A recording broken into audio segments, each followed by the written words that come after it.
Incorrect statement about alkyl halide. Tertiary alkyl halides undergo SN2 substitution. Incorrect होगा क्योंकि बच्चों 3 degree पे तो SN2 होता ही नहीं है।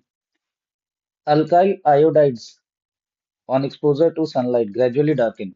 ये बिल्कुल सही लिखा हुआ है, ट्रू स्टेटमेंट है, क्योंकि देखिए जो आपका अल्काइल आयोडाइड है ना, जैसे आपने RI लिया, इसको आपने सनलाइट में रख दिया तो ये तुरंत ही अल्केन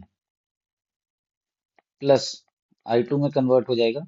और ये वाला आपका वॉयलेट कलर या डीप पर्पल कलर होता है, which will appear very dark. Third, photo iodination is irreversible in presence of HiO3. This is also incorrect. देखिए ये हमें समझना है, फोटो आयोडोनेशन, अगर आपने कोई अल्केन लिया है, जैसे हम लोगों ने RH लिया, और आपने यहाँ पे रिएक्शन करा दिया I2 के साथ इन प्रेजेंस ऑफ सनलाइट।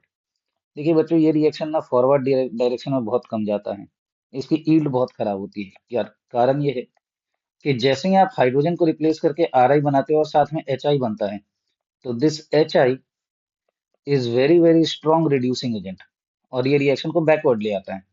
तो ये रिड्यूसिंग एजेंट है, ये RI को दोबारा से RH में कन्वर्ट कर देता है। ये बहुत बढ़िया स्ट्रॉन्ग हाइड्रोजन डोनर है, स्ट्रॉन्ग हाइड्रोजन डोनर है, इसलिए आपका रिएक्शन फॉरवर्ड डायरेक्शन में जा ही नहीं पाता।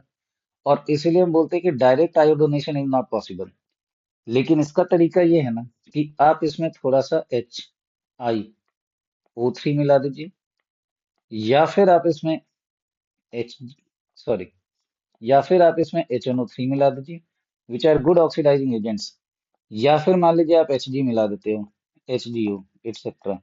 मतलब इसमें अगर आप ऑक्सीडाइजिंग एजेंट मिला देते हो तो फिर ये रिएक्शन फॉरवर्ड डायरेक्शन में जा सकता है। जैसे अगर आपने इसमें HiO3 या HNO3 मिला दिया होता, तो यहाँ पे फिर ये HI को I2 में कन्वर्ट कर देगा, and that's how the reaction will move forward. A nucleophilic substitution is most difficult in alkyl iodide। बिल्कुल गलत, क्योंकि आप सोचिए जो आपका लीविंग ग्रुप बेस्ट होगा उसमें तो रेट ऑफ रिएक्शन सबसे फास्ट होगा, तो RI, RBr, RCl, उसमें आयोडाइड्स की ही रिएक्टिविटी सबसे ज्यादा होती है।